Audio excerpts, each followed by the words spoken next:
Today was a great day in Austin, Texas, personally, but also because there are new drafts, ladies and gentlemen. There are new tournaments on Underdog, completely different format than what you've seen before. And I'm super excited about both of these. The first one we're going to talk about is going to be the Sprint. Now, this is a $50 buy-in, $1 million prize pool. What's going to be different about this tournament is typically, y'all know, Underdog is structured in a way where you make it to the playoff tournament in weeks 15, 16, 17, and then you go through and you advance round by round by round there. But what's different about the Sprint is instead of advancing round by round by round, it's going to be cumulative scoring in weeks 15 through 17. So honestly, I could not be more excited about this, having that 3-week final. It's 100,000 to first, 50,000 for second, 40,000 to third, 30,000 for fourth, all the way down the line. We are going to be drafting in that right now. And there's also the marathon, which instead of this focusing in on the fantasy football playoff tournament at the very end, instead, this is going to be a $15 buy-in, $2 million prize pool that is cumulative scoring. So instead, you're just adding up your scoring throughout the entire season. So two completely new ways to play, two really different structures where there will be different strategy in them. Super excited to draft in these. I think the first one that we are going to do will be the Sprint right now, ladies and gentlemen. So let's hop in here. This is going to be that $50 buy-in. But let's go through. Yes, the marathon is cumulative. And then Sprint is for the final 3 weeks are cumulative. But yeah, no, I'm really excited about both these. I think that the Sprint's probably my favorite out of the group. But we are needing to get a new computer here because things just simply are not loading for me, ladies and gentlemen. So let me load us into this draft real quick. We're already in. I can tell on my phone. It's just my computer is freaking buns. But cumulative means like you're adding up your scoring every week. So, typically in the fantasy football playoff tournament, you're going to be going for weeks 15, then week 16, then week 17. And you have to win week 15. You have to win week 16 to make it to week 17.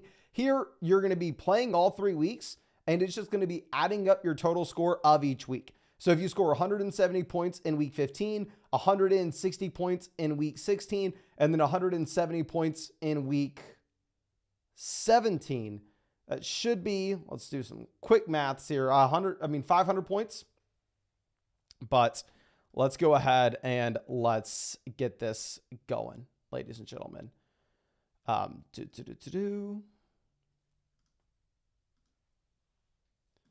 And hopefully, I honestly don't think the Sprint is going to be too different of a strategy than what you would typically go out there and do in a regular Best Ball Mania draft on Underdog.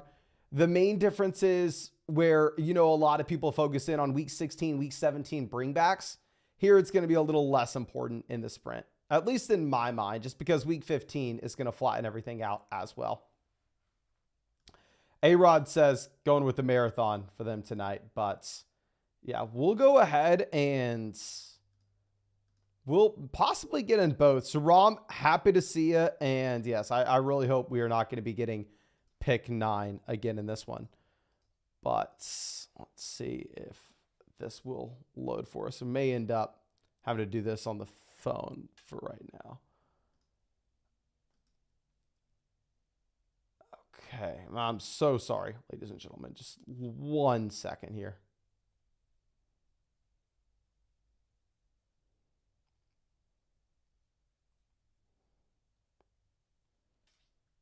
Okay, I just entered on the phone. There are 10 spots open in that lobby if you're wanting to hop in the Sprint with us.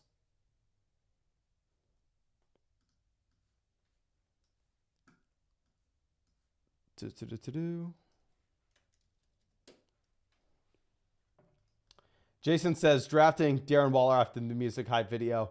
Obviously, the Darren Waller music video was funny. We can sit here and we can laugh at it. But I do want to legitimately ask y'all, do you think seeing the Darren Waller music video, does that have any impact on if he plays or not this season?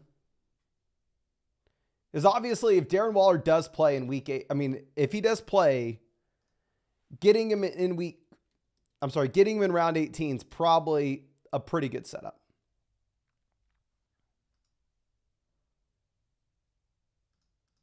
But the issue is the projection is Darren Waller is going to retire. So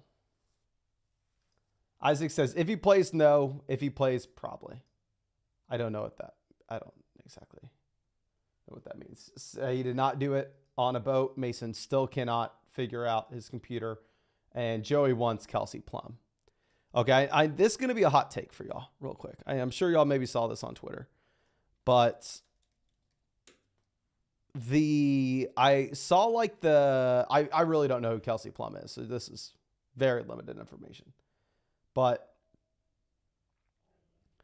I saw the clip of her like eating popcorn that everybody was freaking out to, going like, oh my God, I see why Darren Waller left, or yada, yada, yada. And I thought she looked good in the clip. Like I know that maybe sounds dumb, but I was like, and we are pick 2 in the sprint, if I can load it up on the computer, but not looking pretty right now. And we have the dog out here spazzing out the door. Really need to get in here that bad? Are you kidding me? You kidding me? Anderson in the draft with us at 4. At 2, we take CeeDee Lamb. Just keep you updated. We're pulling up this draft board right now. For the love of God, hopefully we're pulling up this draft board right now. Sawson says W take. Thank you. I don't know if many people are going to agree with that take, because from what I saw everybody clowning on Kelsey Plum for that little clip. I was like, oh, I don't know who this girl is. She's looking good, though. Okay, yes, we got a top 3 pick. ER7 is in here with this draft, and we may just get the draft board up right now. Let's freaking go. Draft board is up. We are in here, ladies and gentlemen. Let's swing this around. Give me 1 second to change this with OBS, and we are good to go. So we took CeeDee Lamb at pick 2. Going to be really excited about that selection. Afterwards, you have St. Brown, Tyreek, Chase, Hall, Jefferson, Bijan. So the big surprise that you're seeing in this draft is Breece Hall does go over Justin Jefferson. This is, I don't want to say like a super big trend or anything, but we have seen a couple of these drafts with Jefferson falling outside the top 6 picks. And I want to be on record. If we can get Justin Jefferson pick 7, I will be drafting as much Justin Jefferson as possible this year. Now, I don't have a lot of Justin Jefferson right now. That's primarily because I've been getting pick 8, 9, and 10 in every single one of these drafts. But hopefully, going forward, we are getting picks in the early rounds like we just do right now with CeeDee Lamb. And hopefully, we can make some in. Okay. Let's see. Cumulative throughout the tournament for the marathon, my friend. The marathon is cumulative throughout the entire season. The sprint is cumulative in weeks 15, 16, 17. Big Bad Wolf says, new to the channel, enjoy the content. Let's go. Thank you, my friend, for joining us. I mean, I know this sounds weird, but I feel like we, this season, have not done a good job of quote unquote marketing ourselves to new people to join the flock. And it's pretty much I'm just making stuff for everybody who's been with us for years now, or at least that's how I'm viewing it. Because, I mean, I don't know. We were going through and talking about Kelsey Plum at the beginning of live streams, right? I don't know if we're appealing to any new fantasy football players. But if you've just joined us in 2024 and you have not been a part of these live streams for years, please let me know. I'd be very interested to see how many new people we have. But Marvin Harrison Jr. makes it down to 18 to go up with Justin Jefferson. If you look at the way that ADPs line up, very rarely are you seeing the Jefferson build get Harrison. Because usually the Jefferson team is at pick 5 or pick 6. Harrison's usually early round 2. Sometimes I've seen him late round 1.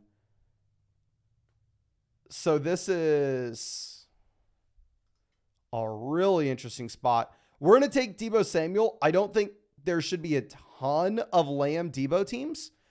And going over and looking at what we have with pretty much this entire tier wide receiver, I'm personally fine going through and taking really any of these guys at 23. Doesn't matter if it's Deebo, Adams, but I do know we want to be going with a receiver here.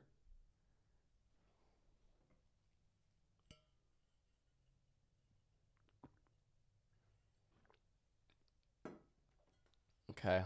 After we go Deebo, we'd be fine with Kyron. And the thing is, when Vinny's there at 1 and goes CMC, we know for sure Deebo Samuel would not make it back around to us.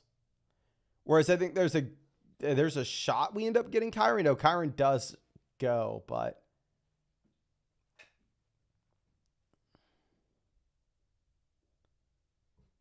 okay. I think we may end up, I don't want to say anything until Vinny picks.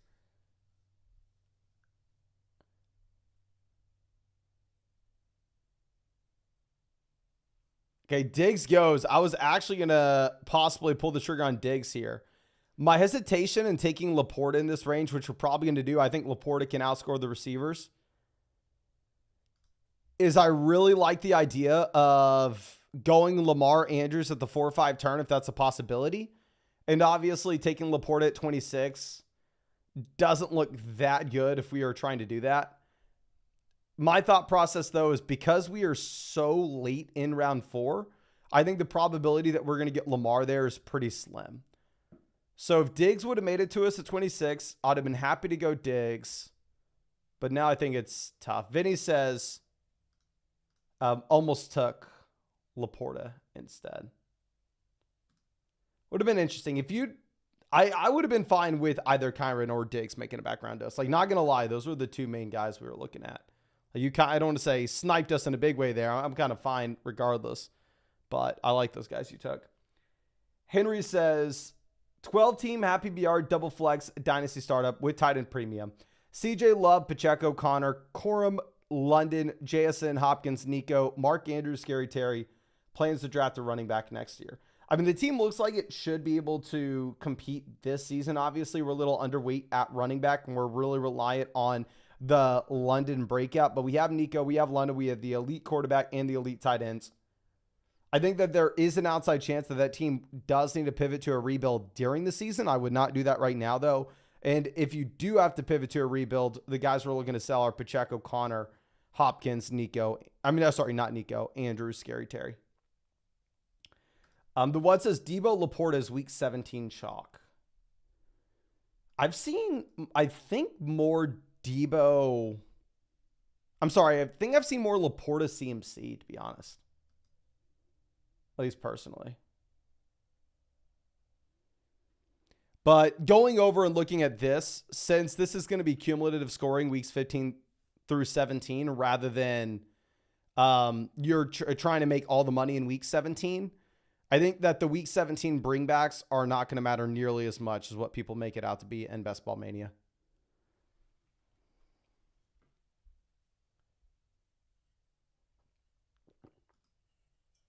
Tyler says he's picked 7 in this draft right now. What are we? Oh, okay. Well, my friend, you are sitting with a beautiful start. Jefferson, Harrison, Achane. I don't have much Achane, but here if he starts falling to mid to late round 3, I'll be completely fine drafting him. I don't have a lot of Harrison, but if he's falling to mid to late round 2, I'm completely fine drafting him. Jefferson round 7's obviously a smash, and what's really great about the team is that shouldn't be too many combos of those guys given how the ADP lines up. Okay. Lamar goes 40. Yeah, so you have the Flowers Lamar stack. Y'all know I've taken a ton of Lamar. I mean, I'm not going to sit here and say anything negative about that. The team at 10 gets the double stack with Philly. Goes A.J. Brown, Barkley, Jalen Hurts. Tank Dell goes 36 here to BP.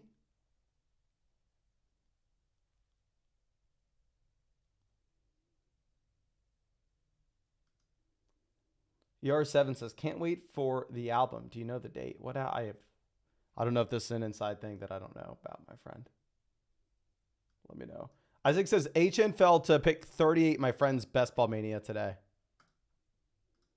I'll be fine drafting HN there. Okay.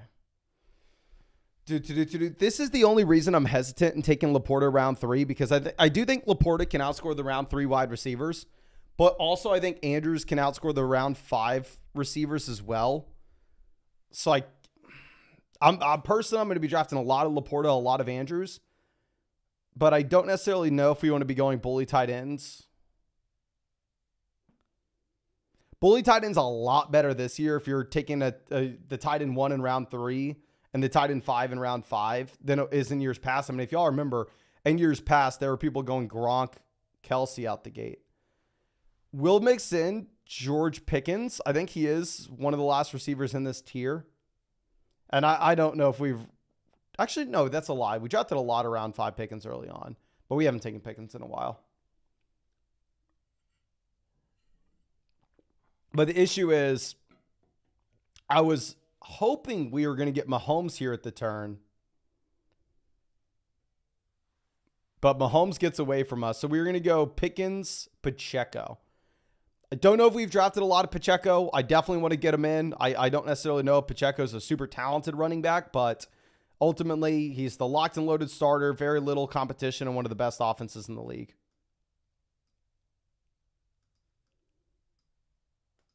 Okay. Let's move this over.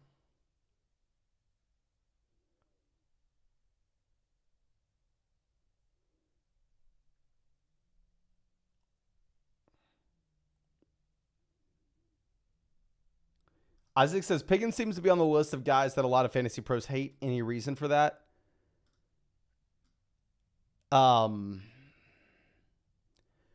Obviously, you have positives and negatives with Pickens. The positives would be that he projects out to have very little competition in Pittsburgh, an extremely young receiver. I believe he is younger than Tank Dell by a decent amount. He was productive as a rookie, got better as a second-year player, is on the positive trajectory. If you're coming up for negative reasons of George Pickens, he's never dominated from a target share perspective, and at the same time, it projects out to be a low-volume passing attack in Pittsburgh.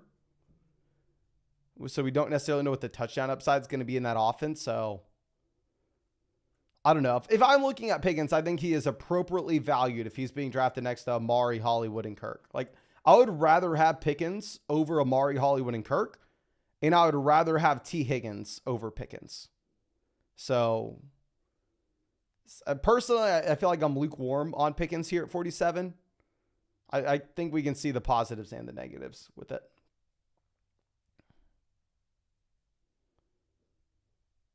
Okay. Combat Cash Club, long time no see, my friend. Says, watch these back every morning, usually at work. Keep up the great work, Mason. My friend, thank you. Jai says, who isn't younger than Tank Dell, though? My friend, that's why I said Tank Dell's name, because I didn't want to have to look anything up. So I was like, let me make sure that I am being 100% accurate with this. And I know every single player in the NFL almost is younger than Tank Dell. So, he's younger than Tank Dell. Bo Spam says, do you believe everyone knows what best ball means when drafting? I just found out what it means today, and I've donated dozens of times and drafted a lot. I would hope so, my friend. Let me make my picks here, and I'll go into depth with what it is, just in case there's someone watching this that still doesn't understand. But yeah, just give me 1 second. We're going to take Jordan Addison. I'm comfortably drafting Jordan Addison over Ladd McConkey. I'm not going to be thinking about that too much.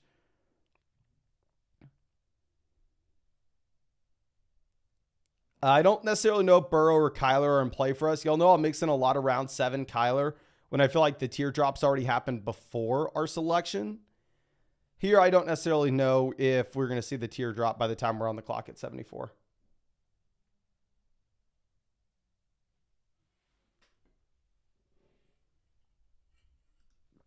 We'll take Aaron Jones. Haven't drafted much Aaron Jones, but we just take Addison. We're in on this Minnesota offense.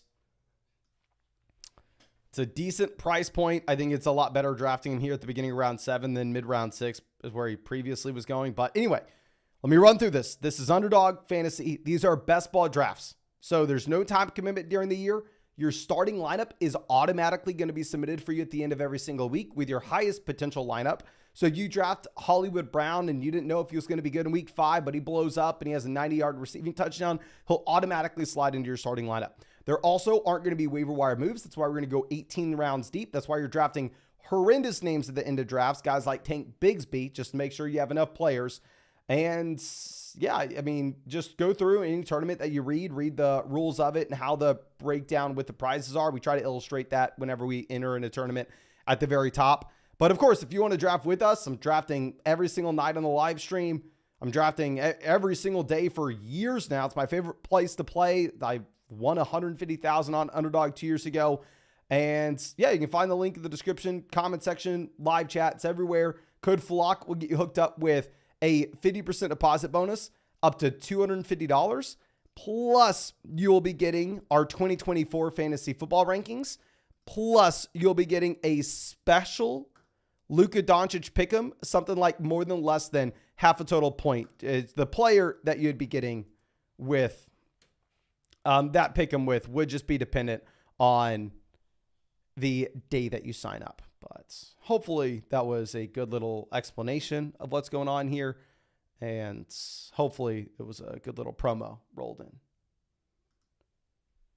Okay. Dustin says Team 5 is looking good in this draft. Team 5 goes Chase, Evans, Smith, Higgins. Gets the Burrow double stack at 77. Rashad White at 53. Chris Godwin, 68. So goes Evans, Godwin. Yeah, I mean, yeah, Team 5 does look good.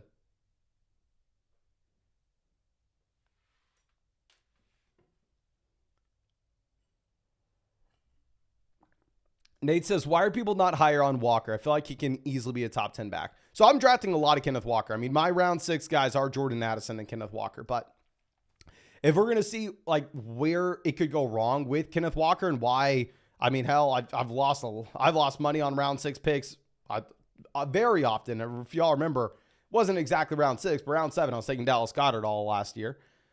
But anyway, let's try to remove that from our minds.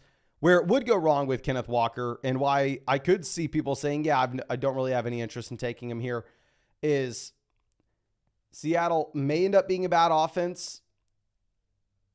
You have a very talented running back behind him in Zach Charbonnet, where more likely than not, Kenneth Walker is the starter. It may not necessarily be a 100% guarantee that that is the case.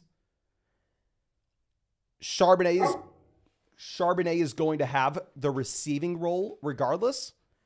And if this new coaching staff comes in and reevaluates the running backs, you could see Charbonnet maybe taking even a little more work than that. So, I don't know. I think that would be the drawback to drafting him. Okay. But Gilbert, happy to see you, my guy. Thank you for stopping in. Hopefully you hop in some drafts with us. Hopefully California's treating nicely. And I'm not going to lie, my friend, I am wanting to go to California just for the summer because I can't deal with the Austin heat. Like I've been in Texas pretty much my entire life. I spent 1 year in Florida, but I don't know how much longer I can deal with the Texas heat before I got to get out of here. Okay. But Jalen Warren, Zach Moss, Najee Harris, all off the board. We have a very well-balanced roster, right? I mean, we're sitting here with Pacheco, Aaron Jones at running back, wide receiver, Lamb, Deebo, Pickens, Addison. Tight end, we have LePorta. So we don't get Dak. Dak goes 87 to the team that takes Jake Ferguson. If we go Jordan Love, we could potentially be looking at some Packers a little later on. We still have the option to go Purdy. We still have the option to go McCarthy. We still have the option to go Jared Goff. So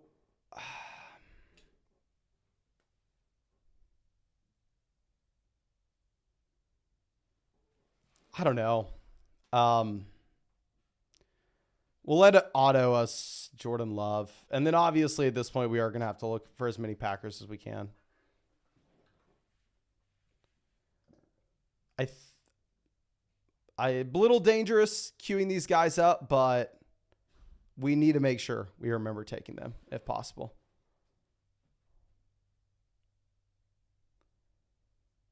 Okay, David Njoku off the board, 96. I don't want to say too much here.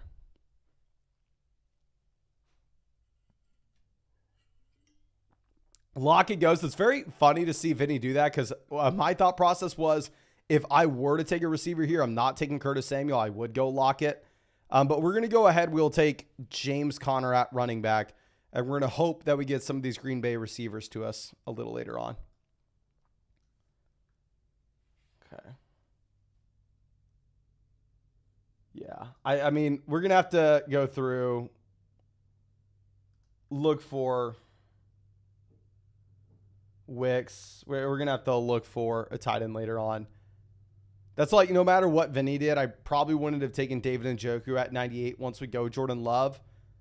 Because we made that mistake in the past before where we took Jordan Love on a team that didn't have Jaden Reed or Christian Watson. And then we went, okay, there are tight end options later on too if we whiff on wide receiver. But that builds, I believe we went like bully tight end. We had maybe like Trey McBride and Mark Andrews or Sam LePorta, Evan Ingram, something along those lines where we couldn't draft another tight ends. And then we got boxed out and we were like, okay, well, yeah, that just screws us on the Green Bay options. Okay, but Ray, happy to see you, my guy, says, hey, Mason, good to be back this year. Listen, if you could change my algorithm, I keep getting 9th in these drafts and I'm over it. I did get Bijan at 10 earlier. Okay, that is nuts, my friend. I'm feeling you on the Bijan pain. I'm sorry, on the pick number 9 pain, but getting Bijan at 10 should make up for it. Okay. Let's move this over. Sorry, ladies and gentlemen. I thought I was scrolling down on the chat on the other page. Benny says, what's the downside of taking an elite player in each position in the first 4 to 5, depending on what's on the board? I know wide receivers are a priority, but still. I mean, I would say the downside to it is just if you get boxed out of the receiver position, which does happen to us very often on Underdog, where we try to go with a more so quote unquote balanced approach where we try to go with the elite quarterback, elite tight end like Mark Andrews and Lamar Jackson at the 4-5 turn. We try to mix in a running back round 1 like CMC. And then all of a sudden we are just in every single round feeling like we have to reach on wide receiver. We're having to take Brian Thomas Jr. over Aaron Jones. We're having to take Jordan Love. We're having to take Curtis Samuel over Jordan Love. We're having to take Tyler Lockett over James Conner. So it does put you in a little bit of an awkward situation in those kind of drafts. But Gilbert says, come on over, Korean barbecue and $9 cold brew on me. We'll make you Bobby Summer intern. Okay. Maybe you can give me some insight on this, my friend. Because literally, this was my thought process. And this is going to be a sad thought process. I'll show this on the screen. But literally, because last year in Austin, it was 110 degrees for like a month straight. Like, I just don't know if I can do it again. I've done it my entire life. So I was just looking at places that in the summer, it doesn't get hot. And I looked up, and in San Diego, the average low in the summer for July and August is like 66, 67. And the average high is like 76, 77. So never been to California, my friend. Don't know anything about it. But based off a quick Google search of trying to find somewhere it's not going to be 110 degrees, seems like I'm a San Diego kind of guy. But Tua is not in play. Lawrence isn't in play. Be way too early for Dontavian Wicks, Marshawn Lloyd. We'll take Ekeler. F it. Obviously, Austin Ekeler, We talked about it a million times now. Should not be super excited. This is a running back that gets paid absolutely nothing. He's a receiving back in an offense that is a rushing quarterback. Does not mix. Brian Robinson's there. He's probably old and washed, but also in this draft, he's going after Tajee Spears and Gus Edwards. So what do you want from me?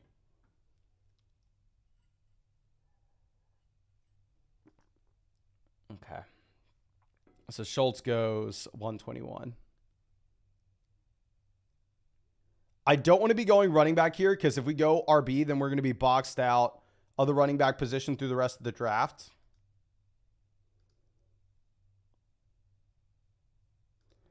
So we're going to go Jakobi Meyers here at 122. Just to make sure that we have the flexibility later on where we can still potentially go like Marshawn Lloyd. We don't want to go tight end. We still want to have the potential later on to go with the Green Bay tight ends. So I think Jakobi Meyers is a very neutral pick where it kind of gives us those options later in the draft. And maybe I'm making a mistake. Maybe there's a 0% chance Dontavian Wicks makes it back around to us, but we're going to roll the dice. But let's see. Sostin says anywhere by the ocean. You seem like an Irvin type. I don't know what Irvin is, my friend. I'm assuming in California. San Diego is good, but expensive. Anywhere on the coast of California would be good. Costa Mesa is home. Yeah, just what my thought process is it seems really nice. Is if we could get like an Airbnb for 2 months and just because obviously I can work from anywhere. Does not matter for me. I can if I can bring my computer, I'm good.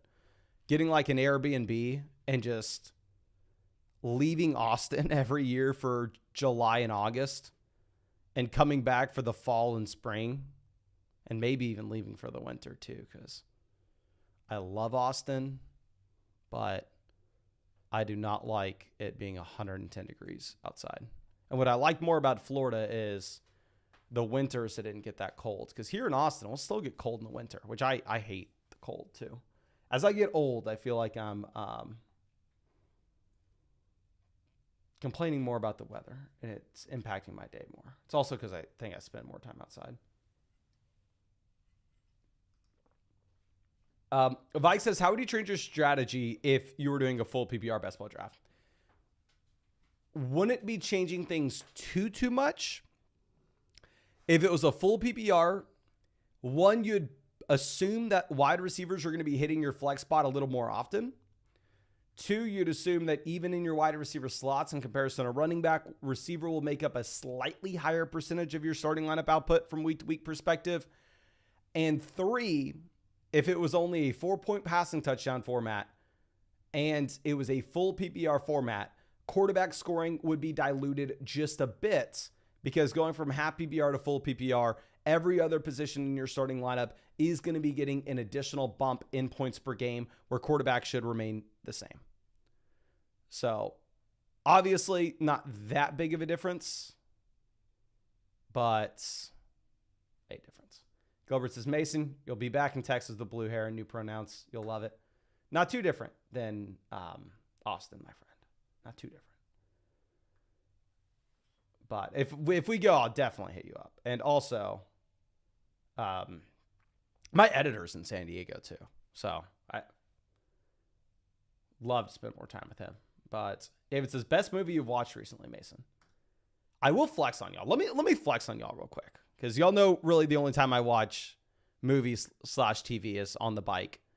Today, on the bike 54 miles, got off, ate, did not do this immediately. We ate first, got some grub. Then ran 15 miles. Then swam 1.5 miles. So today is the last day before we taper for the Ironman. And we did a half Ironman bike distance, a little bit more than a half marathon, and a little more than the half Ironman swim distance. But anyway, on the bike, what I've been watching over the past week, including this morning, which, just to let you know, this is my favorite thing of all time to watch on the bike. is I've just been binging Last Chance U. Last Chance U, just in case you don't know, is top tier, and you need to get on it if you're not already. Okay.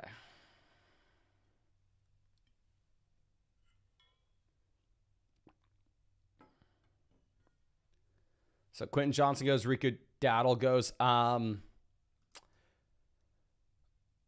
We'll take Jahan Dotson and we'll send up a prayer that we get Marshawn Lloyd. If we don't get Marshawn Lloyd, we're probably going to be going Sticky Ricky. And we'll be making like a concentrated bet that, actually, no, we'll probably go Luke Musgrave. We're probably going to have to go Packer here regardless. It's just going to either be Lloyd or Musgrave. Lloyd goes, so we're going to reach on Luke Musgrave so we can at least sit here and pretend like we have a slight idea of what's going on. We're going to sit here and pretend that we didn't completely whiff on pretty much every single Packer stack, and we should not be taking Jordan Love unless we have Jaden Reed or Christian Watson. Instead of taking Jordan Love there at 95, we probably should have just gone David Njoku and called it a day.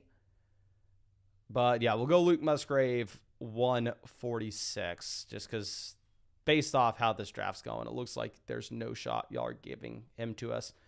And yeah, what we would have done if, say, we didn't go with the Green Bay guys, say Vinny took both Green Bay guys, we would have gone with Sticky Ricky, Slicky Ricky, Dicky Ricky.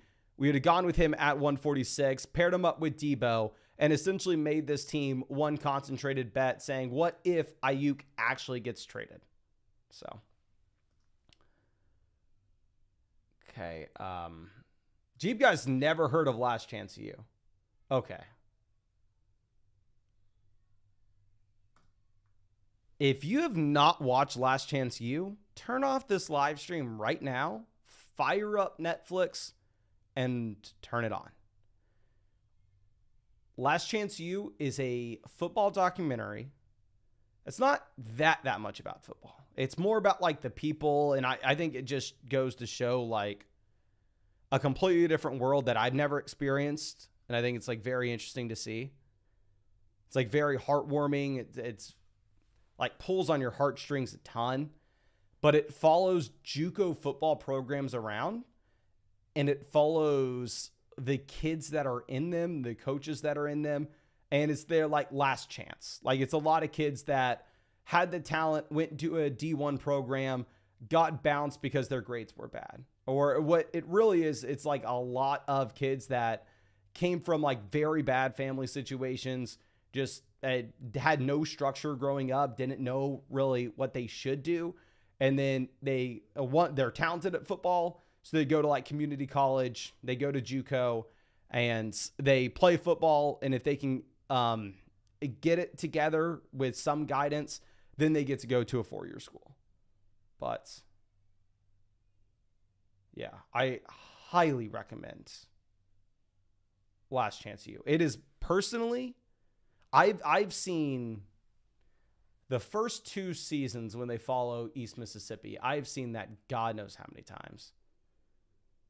And then they go to a different school. I don't like the other school as much, but that's where I'm at right now. I'm like on season 4. And also what I've been enjoying way more on the bike than anything is documentaries. I don't know why. I'm not a big documentary guy.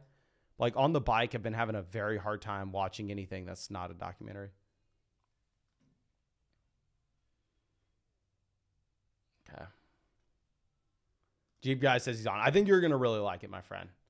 Like, yeah, I recommend Last Chance U, even to all my friends that like, or even like my girlfriend's family. I was talking their ear off about it the other day. Like my parents who don't really care about football, like I recommend Last Chance U to anybody that will listen. If you like football and you haven't seen it, you got to get on it. Jaleel goes 163. I was for sure going to take Jaleel here. This Audric Estime sounds like he's dealing with an injury right now, which obviously is getting the rookie set back. I think it gives Jaleel a little bit more of a stronghold on RB2. Troy Franklin goes 165. What's the Marvin Mims blurb? Feels better in second offseason. Yeah, it doesn't matter. We may go Mims, but I'm just saying the blurb itself doesn't really matter. No, Mims is off the board. And we can't go tight ends. All the Browns are drafted. No interest in Corley. No interest in Bateman.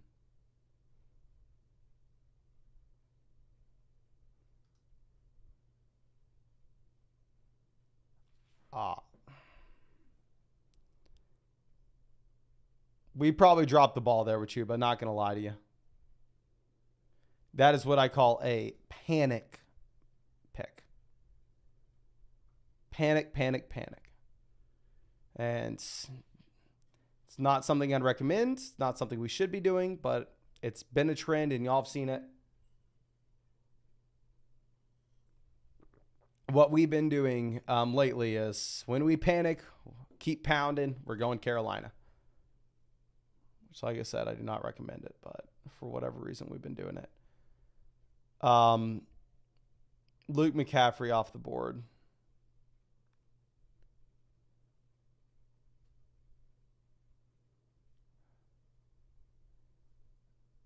Seeing if we have any reason to go with any of these guys.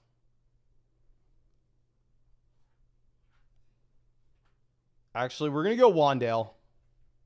I think it's going to be a 3 QB build. Going Wandale does give us the option to go Daniel Jones later on. So we have Addison as well as Aaron Jones. So I think we can go JJ McCarthy and Daniel Jones to end this out.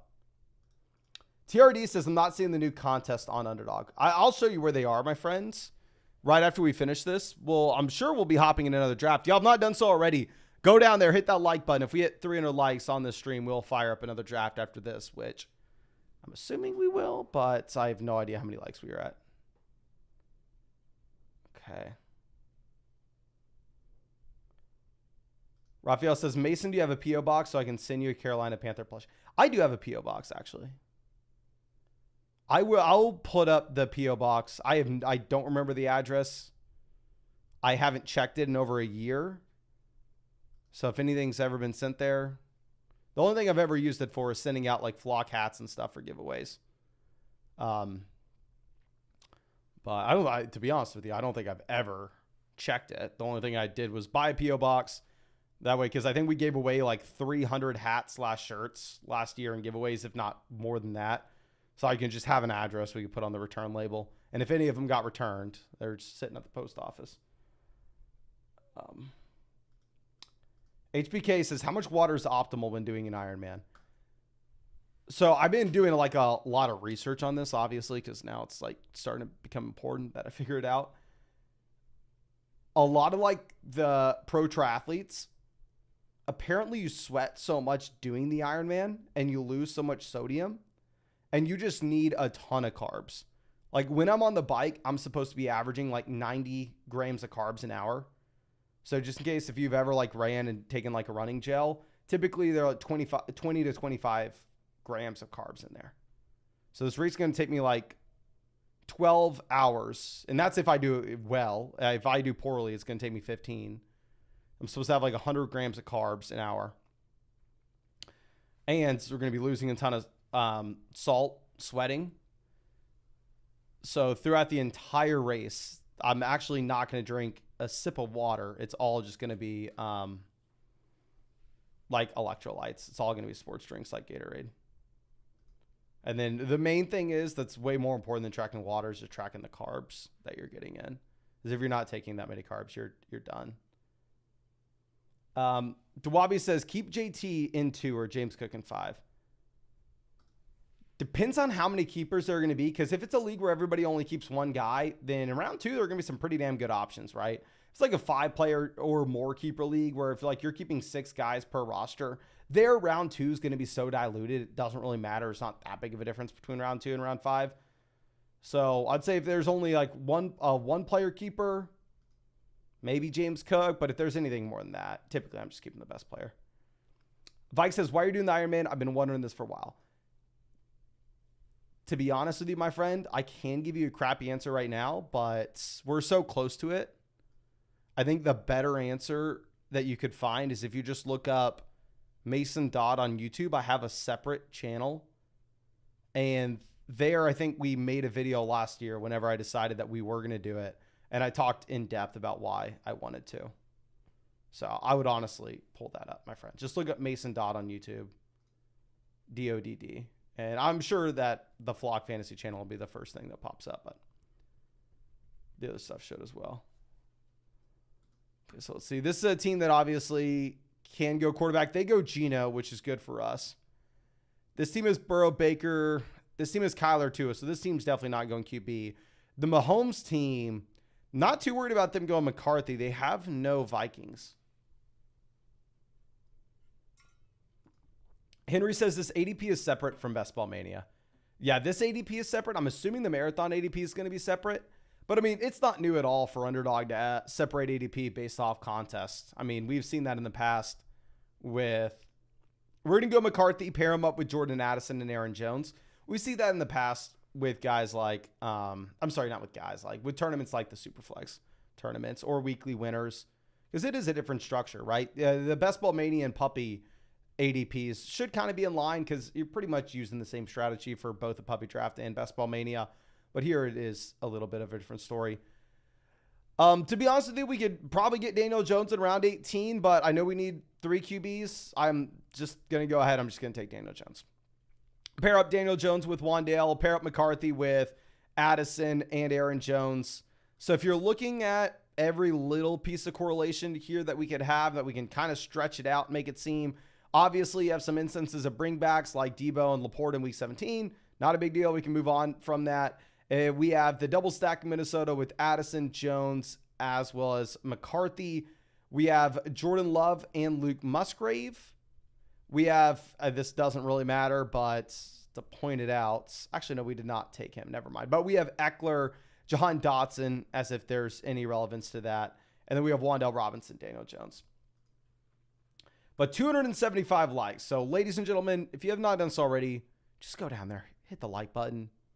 Because, be completely honest with you, if we are going to get another draft going, kind of want to get it going right away.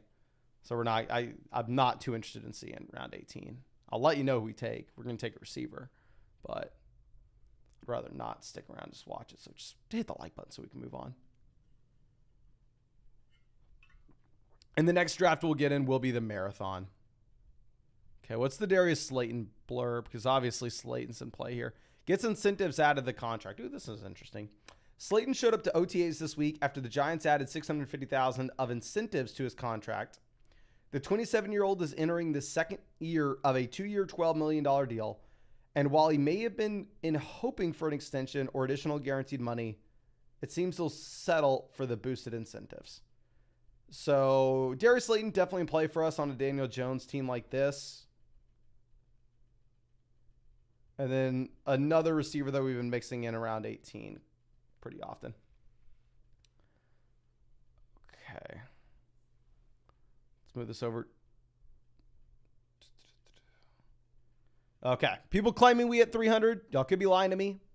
Don't care. We're just going to go ahead. We are going to fire up the new draft. We're going to take a wide receiver for the last round in that one. We're going to get into the Marathon, ladies and gentlemen. This is not an Underdog tournament that has the fantasy football playoff tournament weeks 15, 16, 17.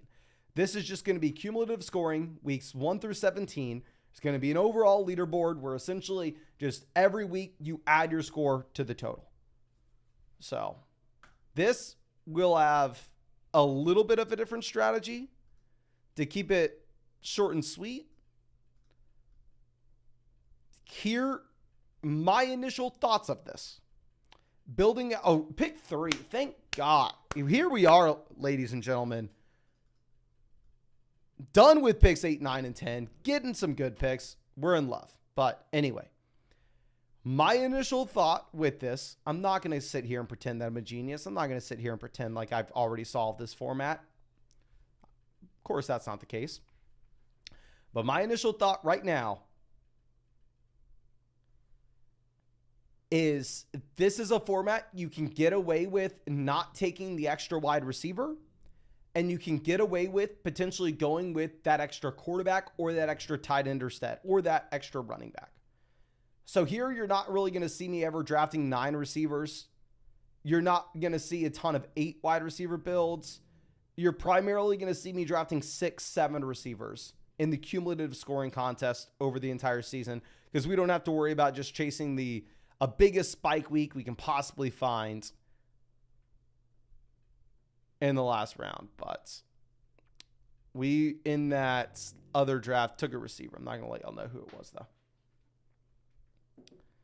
But let's see who is in here with us. Cade at pick 9. Raphael at pick 11. The what? Pick 6 in a different one. No good today in here at pick 5. We'll take Tyreek. I know some people are worried about Tyreek and like Best Ball Mania because week 17 he has a bad matchup against Cleveland, blah, blah, blah. Here you can make an argument, okay, that doesn't really matter. Cumulative scoring. So maybe if you really wanted to balance exposures, you go Jamar Chase in Best Ball Mania and you go Tyreek in cumulative scoring.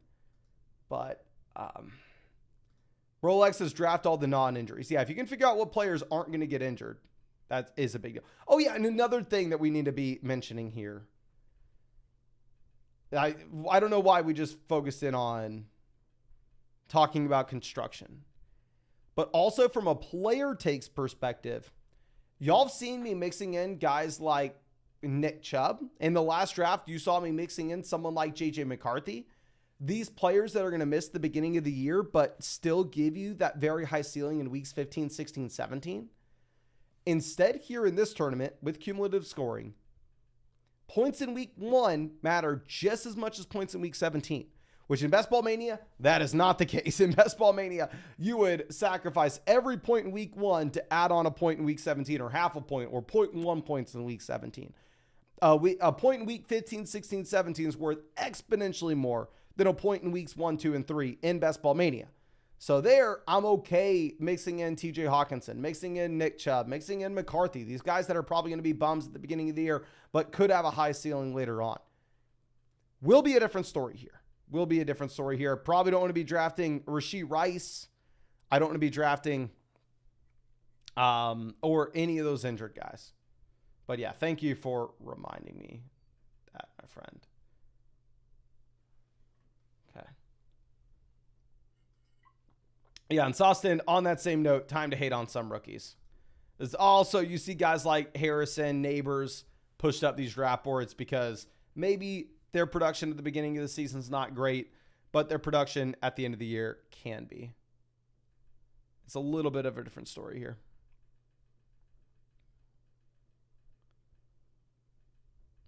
Okay, JT off the board at 13.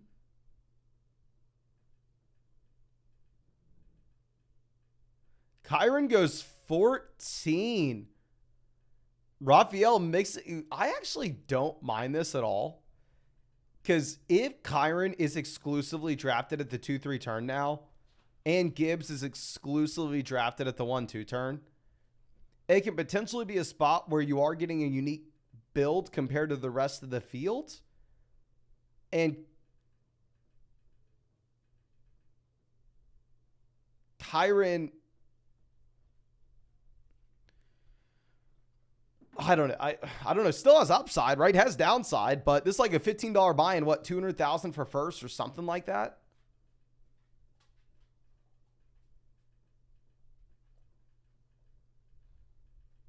So I don't know. I really just need to shoot for upside.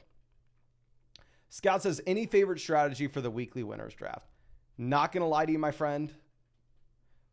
Whenever I'm going through general strategy for this tournament, well, I can say like jokingly, haha, I know I'm dumb, but here's what I would do.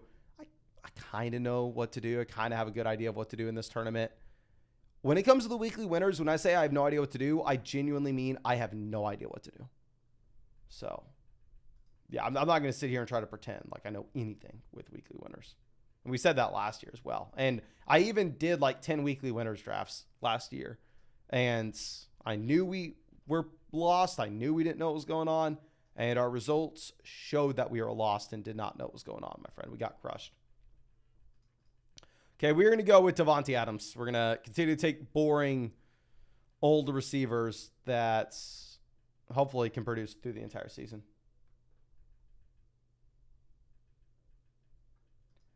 Henry says he got a location error. My guy, it's just your computer. I've been on a ton of sites before that need my location, and Hulu Live is something for me that I always have an issue, like, because I'm logged into my parents' Hulu Live on my Chrome, and it's like hard. My Mac always blocks Chrome from taking my location. So promise you, it's not Underdog. Underdog will try to get your location so you have to make sure that you're eligible for a draft, but it is Chrome. It is whatever your computer settings are blocking it. Yeah, if you're looking at stacking, I'm going to reiterate, stacking is extremely important regardless of the format that you are in. It doesn't matter if it is a regular home redraft league. It doesn't matter if it is a Best Ball Mania. It doesn't matter if it is your Dynasty league. We've been talking about stacking for, a decade now in pretty much all fantasy football formats, and it's very simple. If you look at the general strategy of stacking, it's just to correlate your outcomes and say, I understand that if I get 6th place in my league, I win $0. If I get 12th place in my league, I win $0. So 6th versus 12th place, that doesn't matter. I'm just trying to have as many outcomes as I can of getting 1st or 2nd. So say if I take Tyreek Hill here at pick 3, if Tyreek Hill gets injured, or if Tua gets injured, I lose this league no matter what, right? I'm not sitting here trying to say otherwise. However, if Tyreek Hill is the number 1 receiver in the NFL, if he has 2,000 receiving yards this year, I have a good shot to win it. And if I take Tua later on and double down on that, then hell, if I hit on Tyreek, I'm going to hit on Tua as well. So, but also on the flip side, if Tua goes down, then it hurts me at quarterback and receiver. But that's what we're trying to do. If I hit on one call that I make early in the draft, I want to also hit on the same call later on, Whereas if I take Tyreek and then Jordan Love, I have to, one, be right that the Miami passing offense is good, and I have to be right that the Packers passing offense is good. Not just good, but above expectation. Whereas if I just go in on the Miami passing offense and it's above expectation, that's great. I hit on multiple spots in my lineup. So yeah, it doesn't matter what the format is. You want to be correlating where you can. Okay. Now, Debwani says, it's a 2-player keeper, but we can't keep anyone we drafted in the 1st and 2nd round, and we lose the previous round. I got JT in 3. 6. Okay, yeah, LePorta 13 is beautiful, my friend. But yeah, if it's a 2-player keeper, another thing that I'm looking at is I really never care about projecting out super long term. If it's a 2-player keeper, you will always have someone that you're excited to keeping the next year. So I pretty much exclusively treat it as if it's a redraft league. Like, I'm not really concerned about their keeper cost a year from now. If it's a 6, 7, 8-player keeper, then yeah, we need to consider what their keeper cost looks like in 2025. We need to consider if they're going to be on an uptrend, on a downtrend in their overall production profile. But yeah, if it's a 2-player keeper, you're always going to have someone that you're going to keep. And I would just ask yourself, who would you rather have this year? Which I think is probably JT.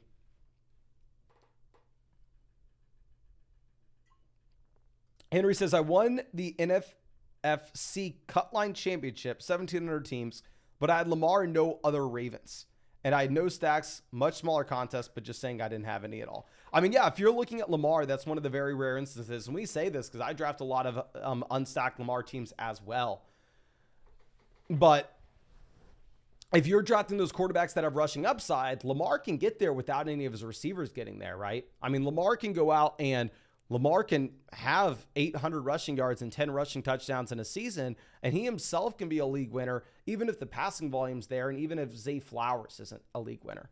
So those rushing quarterbacks like Lamar, Fields in the past, Jaden Daniels this year, those are guys that I think you can feel okay about taking them without one of their passing down options. Okay, McBride goes 44. Jokin Jovi on the clock has Chase Olave, Achan. Maybe they go Higgins for the Cincy double stack.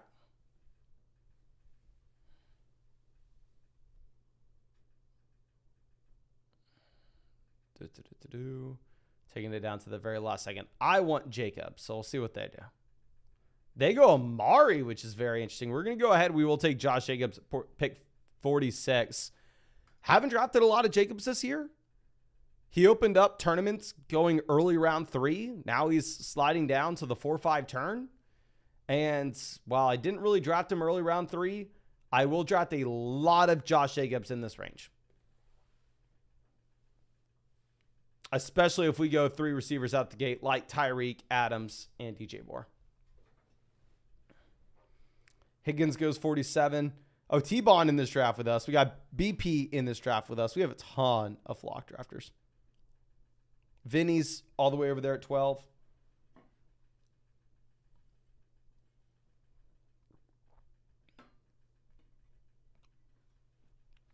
Stroud 49.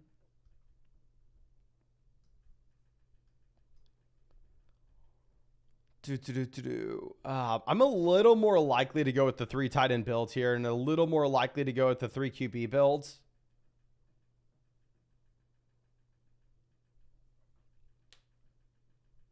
So going back to what we were talking about previously, I think 6 receivers in this format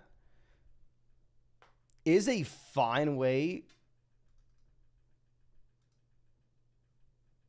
to build the team. So it would have been an option there for us to go George Pickens 51 and then essentially say, okay, well, we are going to stop at 6 receivers and we're possibly going to go 3 QBs, 3 tight ends, and then 6 RBs as well, specifically because this is cumulative scoring throughout the entire contest. If we were to go heavy wide receiver early on, but we'll stay a little more balanced here. We're going to go Dalton Kincaid and give ourselves some options later on. I mean, if we're looking at Kincaid, I'm not a super big Keon Coleman guy. I'm not a super big Curtis Samuel, not a super big Khalil Shakir. But obviously, this Buffalo offense should be phenomenal. So, I mean, if you project it out, Kincaid should get a ton of volume. Henry says 3.663 might be the way to go.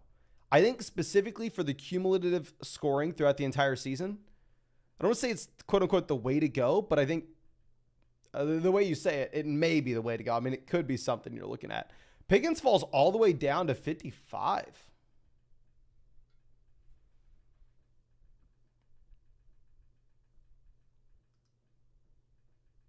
Infrared says Mike Mann won the draft already.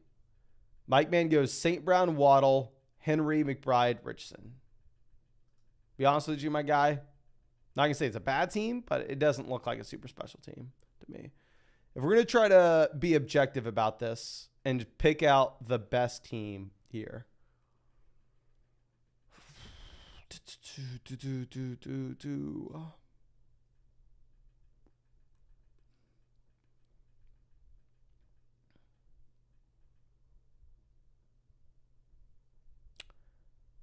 I like team 6 a decent amount. I would have gone Pickens over McLaurin or maybe Rashad White over McLaurin. I don't love the Scary Terry pick, but outside of that, I really like what they did through the first 4 rounds. Yeah, if I had to pick a team, I think pick 6 would be mine. The only pick I really don't like is the Terry McLaurin pick, but outside of that, I probably would have followed them in lockstep.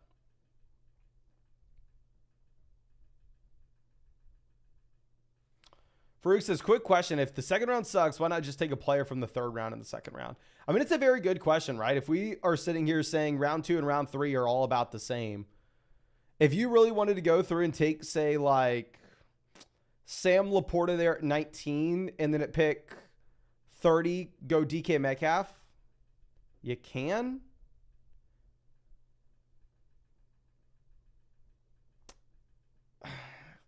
I don't know. It's just when I'm going to be doing a ton of these drafts, right? I want to have exposure to as many of these players as I can at reasonable prices. Is if I come out here and say, oh my gosh, Marvin Harrison Jr. is the most expensive rookie wide receiver we've ever seen, I wouldn't draft him in the first 20 picks, then I will never draft him. And if he goes out there and he turns into a top 5 receiver, which is very much a possibility, we're getting crushed. So I'd rather try to be a little bit more balanced about it, saying, okay, I think maybe his ADP at 13 is aggressive, but if he falls to 17, 18, 19, I'll mix him in. And try to keep our exposures a little more balanced. But it's a very good question. I think it could be 100% something that if you want to get leverage over the rest of the field, you can look at. Calvin Ridley off the board at 65. Now, this is the correct strategy. James Young says, Henry is right. Take Justin Jefferson in the second round. I love that idea, my friend. Yeah, round 2 sucks. So why don't we just get someone like Justin Jefferson round 2? Great idea. Okay, Jokin Giovi on the clock. So if this was Best Ball Mania, I would be going with Rome to pair up with DJ Moore and going with the Chicago build and looking at Caleb Williams a little later on. Specifically because this is going to be a league where I'm not too concerned about just drafting for weeks 15, 16, 17 and trying to come up with the highest ceiling we can there. I'm a little more inclined to take the boring veterans that are going to be also scoring points at the beginning of the season. So I will mix in a boring pick that we make very often. We'll take Jordan Addison here at 70.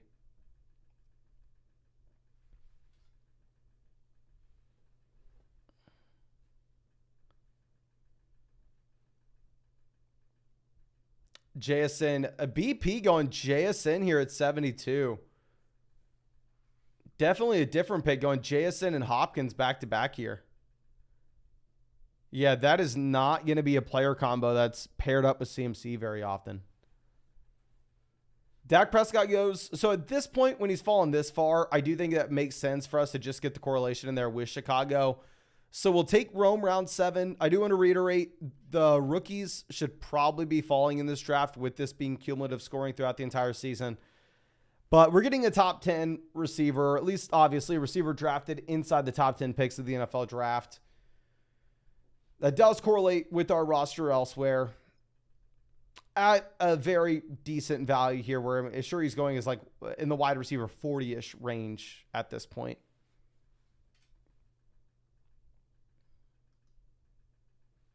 Okay. CH has got Jacobs at 51 earlier. Interesting. Sostin says Jacobs is more efficient on a better offense, right? What I'm expecting with Josh Jacobs this next season, if you're going to compare him to the previous years as a Raider, is 100%. I think he has more red zone trips. I think you see boosted efficiency with the much better offense overall. But on the flip side of that, I don't know if we get the same workload from Josh Jacobs. We've seen this coaching staff in the past decide to go out there, implement a running back by committee. They draft Marshawn Lloyd. They re-sign A.J. Dillon. So while I agree, I think the efficiency goes up for Josh Jacobs. Keep in mind, y'all know, I want to root for Jacobs. 2 years ago when he was the league winner, he was our most drafted guy. I would love to root for him, but we have to be fair. While the efficiency is going to go up in a better offense, the volume and his market share numbers in this offense may end up going down. So, yeah, positives and negatives, as you do with every player here. And I know I'm probably annoying with every single time we draft a team, going through and pointing out all the faults with it and why it's bad and why the guy that we just took is bad. But I think it's kind of a useful exercise because if we go through and I think it's probably the common thing that most people do is just whenever they draft a team, list out all the reasons why it's good and why it's going to win. That's the only thing that you do. I don't know how successful that's going to be in the long run. So I know it seems like we have like a weird mentality where every time we draft a team, I go, oh, this team sucks for these reasons. How can we make it better the next time? But it's because I'm genuinely just trying to get better at this and hoping that by the time we get around to the high stakes drafts closer to the start of the season, we are pretty good at drafting at that point. Okay. Now we have Swift off 85, Connor 86. Obviously, running back is in play for us when Jacobs is our only guy, but typically round 8, you have some pretty exciting running backs to look at. And Xavier Worthy makes it down to 81 to the team that has Mahomes. Brian Thomas makes it down to 83 in this draft as well. So it is interesting. You are seeing some of these rookie receivers be discounted pretty heavily given the format, such as Rome, Worthy, Brian Thomas, whereas you're seeing other guys get no discount at all, such as Ladd going at pick 59 and Keon Coleman going at 66. Dog79, happy to see you, my guy. Hope that you're doing well. Hope that the offseason's treating you right. Jeep guy says, who are your most drafted players currently? My most drafted guy previously when he was going late round 3 was Devonta Smith. It's been harder to take Smith. Now he's going earlier round 3. Let me pull up. I bet you Addison, especially after this draft, is probably my most drafted receiver at this point. And by the way, if y'all, I'm being very transparent with all our drafts here. I'm going to try to do every single one of our drafts on the live stream this year so you can see exactly what's going on, exactly what players I'm taking, exactly how good or bad we are doing. So every single draft that I have had has been on the live stream minus 2 puppy drafts or Chihuahua drafts, whatever they were, lower stakes drafts. And the reason we got in those is because I wanted to show them in a video for that running back strategy video. So every draft we've done has been on the stream minus 1 of them, which was, I was going to take Jalen Warren here in this draft over Jonathan Brooks regardless. Minus 2 drafts, and 1 of them was in a video, not a live stream. So right now, my most drafted guys, Devonta Smith, Jordan Addison, Kenneth Walker, Nick Chubb, Lamar. And after this draft, Jordan Addison may jump up to being my most drafted over Devonta Smith. But I haven't taken Smith in a decent amount. It's just that we were drafting him a ton when he was going late round 3. Godzilla Stack says, hey Mason, smash the like. Appreciate it, my friend. If you can keep CMC in a full PBR redraft league, would you? Hell yeah. And what positions would you target next? It's 1 quarterback, 2 running backs, 2 receivers. If there's only 1 flex in that league as well, I would hopefully be prioritizing getting an elite quarterback and an elite tight end. If it's a league where you can only start 2 receivers and 1 flex and it's just a typical home format, there you should be able to find some really strong wide receiver values later on. We're going to go ahead. We are going to take Caleb. As we've mentioned previously, I do think that you should be devaluing the quarterbacks just a bit in this format. I'm sorry, not quarterbacks. Devaluing the rookies a bit in this format in comparison to a league where you're incentivized to go for the playoff scoring. But we don't have a quarterback. Caleb fits the construction well. Where we have DJ Moore, we have Rome. So we're going to take Caleb at 99 and we'll move on.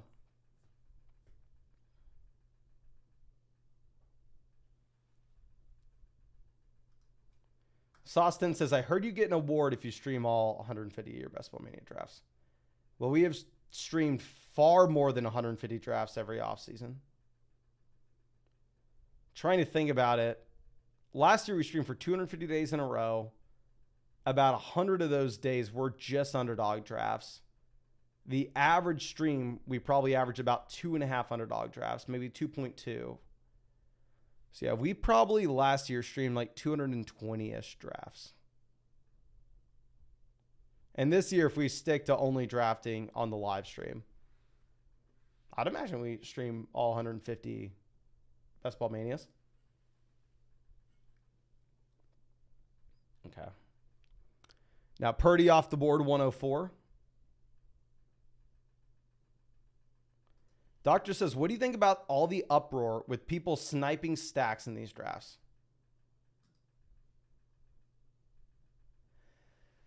If people are getting genuinely upset as if it's a personal attack that your stack got sniped, you need to step outside and maybe this isn't for you. Like if BP took Caleb Williams and we didn't get Caleb with DJ Moore and Rome and it ruined my day and I all of a sudden thought BP was a bad guy for doing that, you're in too deep.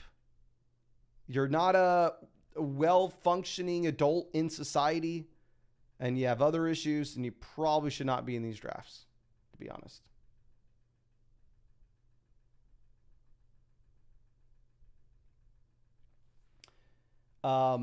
Big Sony says Mason has the world record for stream drafts in a season, and he's the only man to stream a contest that he took first place in. Is that true? I'd assume that there would have been somebody that streamed a draft they took first place in. Not only did we stream a draft we took first place in, but we also made a video right after a draft we took first place in. The reason we had to do a video instead of a stream is it was a slow draft. So we did the draft and we were like on a cruise going to Alaska. And then the second I got back to Austin, I made a video going, oh yeah, this is by the draft that we did. So yeah, I have a video breakdown of the draft that we did right after we completed it, before we knew that we won the tournament. And we have the draft where we streamed and won 100K.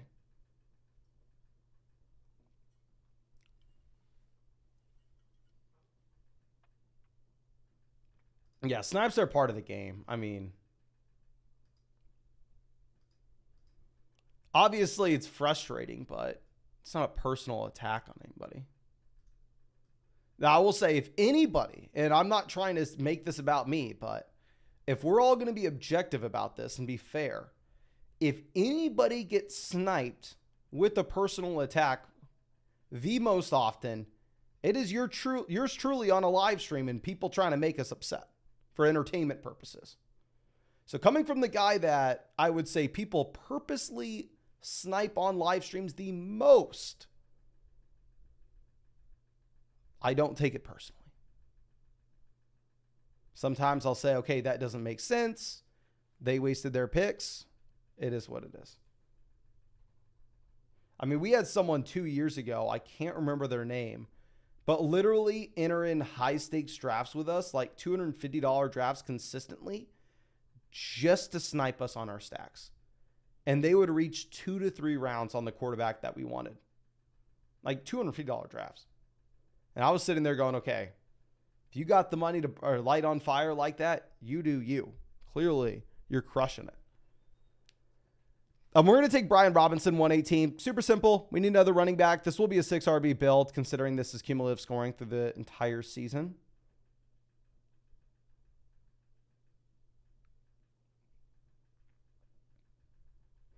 Ajay says, is there data on how often winning teams have stacks, double stacks, etc.? Yes, we made videos with that data in the past. I will make additional videos with that data if you have not had a chance to see it. We're going to go with Tua plan A, Ekeler plan B. I don't think either of these teams have Waddle, so we should be pretty safe in getting Tua. This team has Mostert. Maybe they stretch it and say that there's some correlation there, but I'd be surprised they just didn't take Ekeler.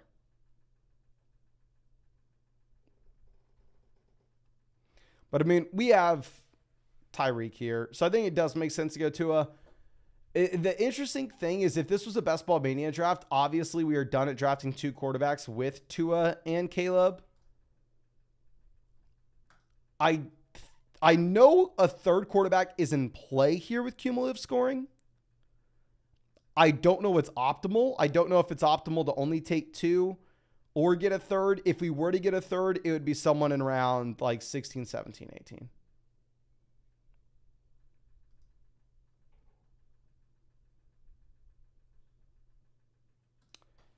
Balls Live says, depth chart on our lads has Ekeler as RB1 over Brian Robinson. I haven't been taking Ekeler. What do you think? I've been mixing in both backs. Well, I think both running backs have very serious red flags, and every time I draft Ekeler, I have to acknowledge the red flags that he has. And I wasn't expecting to draft Austin Ekeler this year. He's going after the backup running back in Tennessee that's never done anything. So at this point, it's like, oh, okay, I mean, I will mix him in.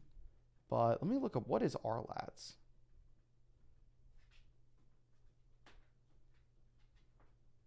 Are they supposed to have better depth charts than anywhere else? NFL depth charts.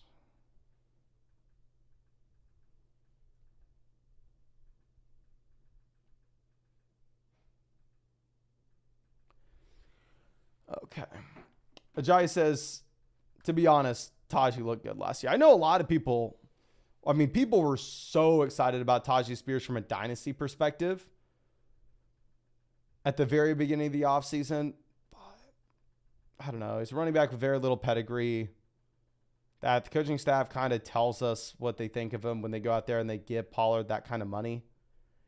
Like if Pollard's going pick 97 and Tyjae Spears is going 116, I am completely fine paying the higher price on Tony Pollard.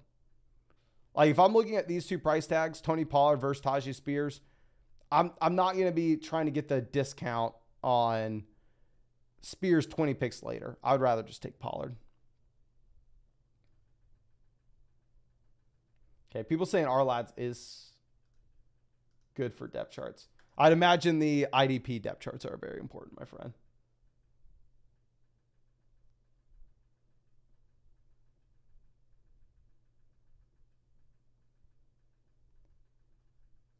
Okay, let's move this over. Komet goes 133. Mooney off the board. Hawkinson will be someone that you should expect to fall a considerable amount in this tournament. If this was Best Ball Mania, I'd be sitting here and crossing my fingers and jumping up and down, seeing if we were going to get Hawkinson at pick 142. However, with this being a league where, like I said, points in weeks 1, 2, and 3 matter as much as points in weeks 15, 16, 17, very similar to the Eliminator contest, right? Not exactly 1 for 1, but y'all get the drift. We're not just thinking for the final 3 weeks of the season. I don't even know if I'd take Hawkinson if he made it to 142.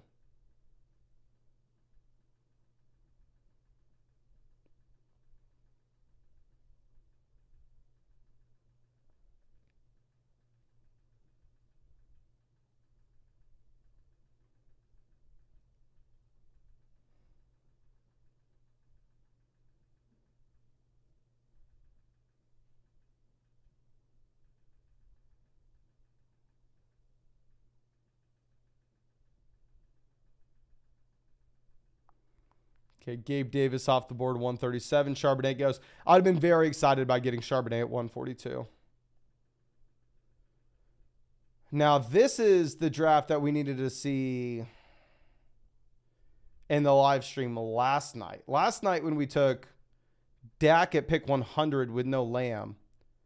Yeah, we needed to see Brandon Cooks fall. But didn't happen then. Happens now. We will go ahead and we will take Brandon Cooks now. Pick 142. I haven't taken a ton of Cooks, but should be a very high-scoring offense.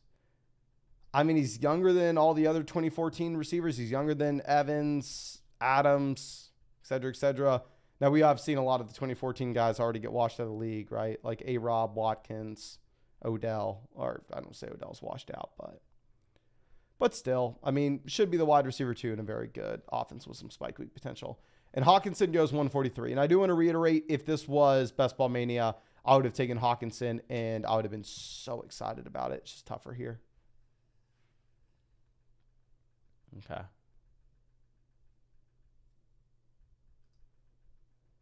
Doctor's saying he misses the Dynasty videos. I'll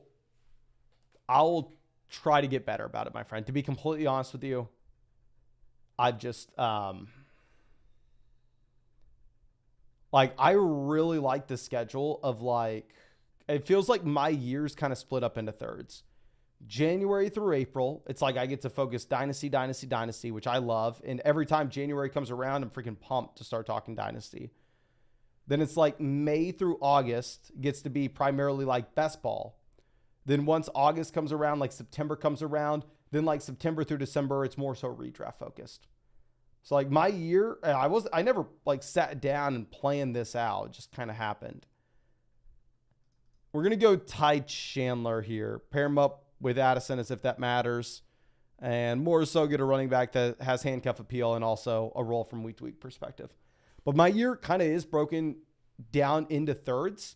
And every time the beginning of the third happens, like where we get to January, be completely honest with you, I'm very excited to talk Dynasty. I've been waiting. I'm in. Let's go. We get to May. I am so damn excited to start these underdog drafts. We get to September. I'm really excited redraft season's here. But at the end of every one of those periods, by the time we get to late April, I'm like, okay, I've been talking Dynasty for 4 months. I've been focusing on this every single day. I kind of need a break. Once we get to September, it's like I just did Underdog Fantasy drafts every single night on the live stream for over 100 days in a row. Time for a break. And then once the season's over, it's like I'm so freaking burnt out of live Q&A live streams. I need a break. So, yeah. And that's what I've been trying to focus in on, just because I don't know if we can keep going every single day for years and years and years, for eternity. So what I've been trying to get better about as of late is figuring out what I want to do, because if I want to do it, then it's going to be better content. People are going to enjoy it more. And it's just going to be better all around. I know it's a big tangent, but still.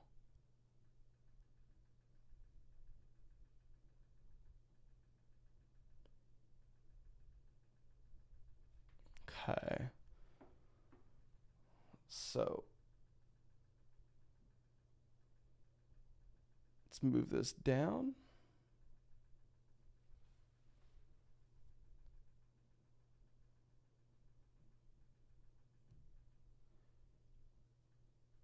Henry says, are you doing another $500 or $1,000 redraft stream this year like you did a few years ago? My thoughts right now is I think we are probably going to get a really big league that I'm excited about with the Flock Fantasy creators. And I don't know what the buy-in on the league's going to be. To be honest, I would rather it be something more exciting than money. Like have a bet, have something more like from like the league TV show. So the goal is, yes, this year there will be a big league, redraft league that I'm excited about and I can give you all updates with from a week to week perspective. I don't know if it's like going to be, it's a $500 buy-in, because I don't know if I'm desensitized to everything at this point, but like the buy-ins don't get me super excited from like a dynasty or a redraft perspective anymore. They do from a best ball perspective, just because I've had the experience in the past of winning a lot of money on Underdog, right? So the money aspect is still fun for me on Underdog, but from like a dynasty perspective, it's not really that fun for me to win like $200 in a dynasty league. You know, like it's more fun playing and everything that goes along with it rather than the money that's attached to it.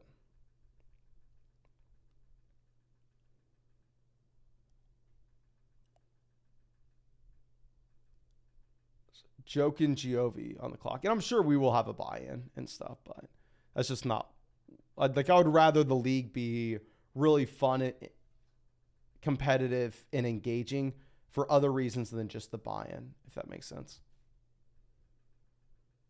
Okay, we're going to go Hunter Henry. Even though we take Kincaid, like, this is a spot where I'd feel pretty damn comfortable only drafting 2 tight ends if this was Best Ball Mania, but I just don't know with cumulative scoring.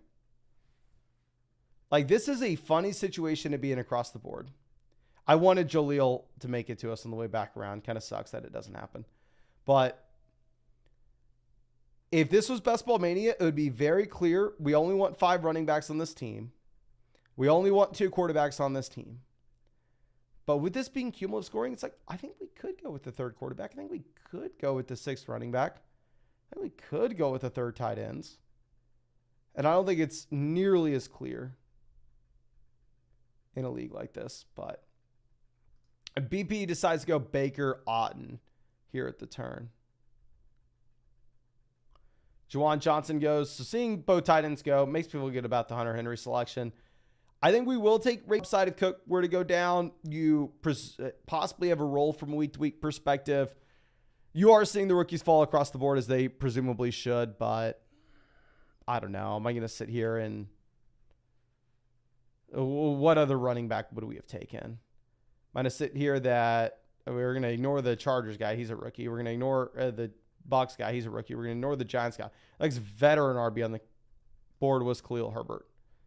I'm going to scream, Khalil Herbert, so much better than all these other guys. Okay. BP says he was going to go Ray Davis. I kind of thought you were going Davis, to be honest with you, my guy, whenever I was looking at your build. Fonny, happy to see you.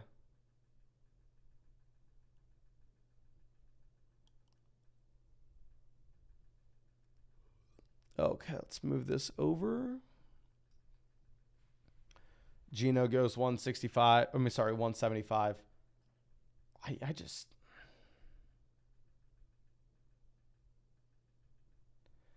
What are other teams doing? We're seeing some other teams here already have 3 quarterbacks.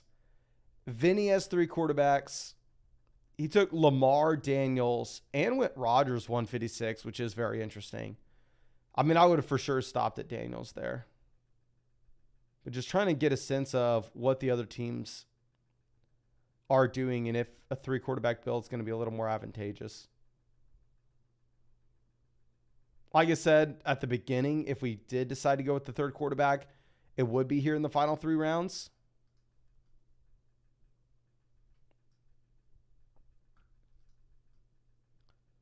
Let's move this. And the quarterbacks that could potentially be in play for us.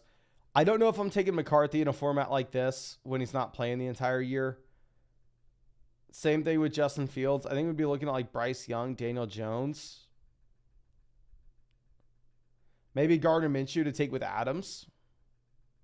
So maybe we do have quarterbacks available. Vidal, Irving, Tracy. Seeing all these rookie running backs continuing to fall. Seeing the rookie receivers fall in Corley, McCaffrey, Baker.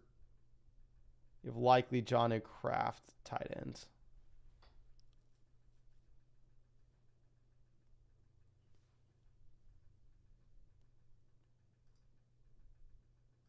Let's move this over.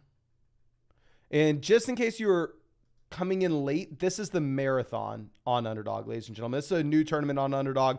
Underdog's dropped 2 new tournaments today.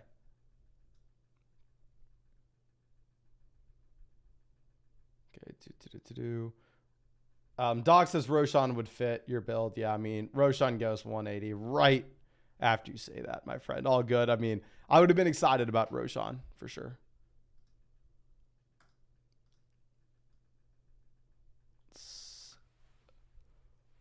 See, Scooter decides to go Daniel Jones. Was that his 3rd QB? Yeah, he went Jordan Love there. Yeah, his 2nd quarterback was Derek Carr, so you definitely expect them to go 3 QBs. Like, you'd go 3 QBs there regardless if it was Best Ball Mania or the Marathon.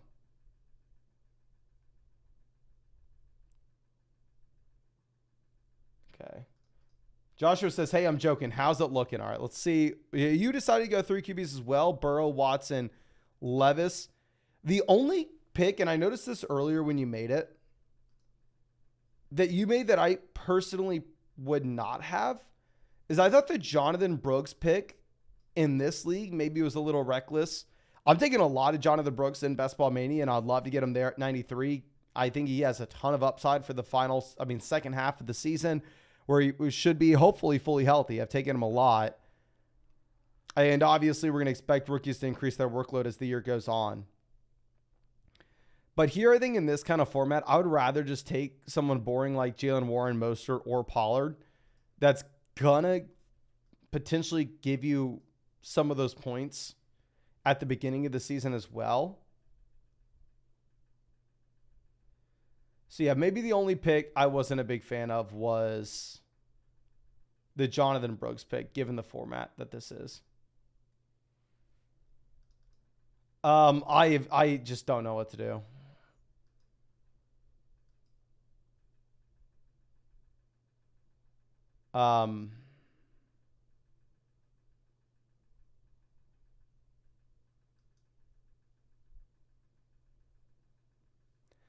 I know we need another receiver. Demario Douglas's competition is essentially just going to be the rookies playing alongside him. So maybe he has the expanded role at the beginning of the year.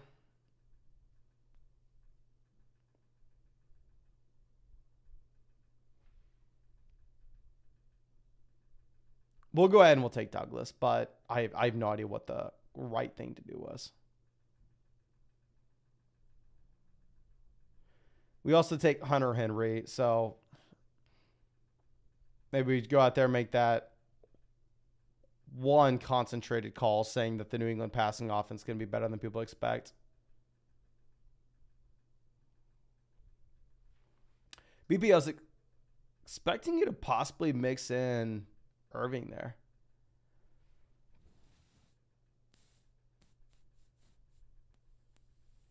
Irving goes before us.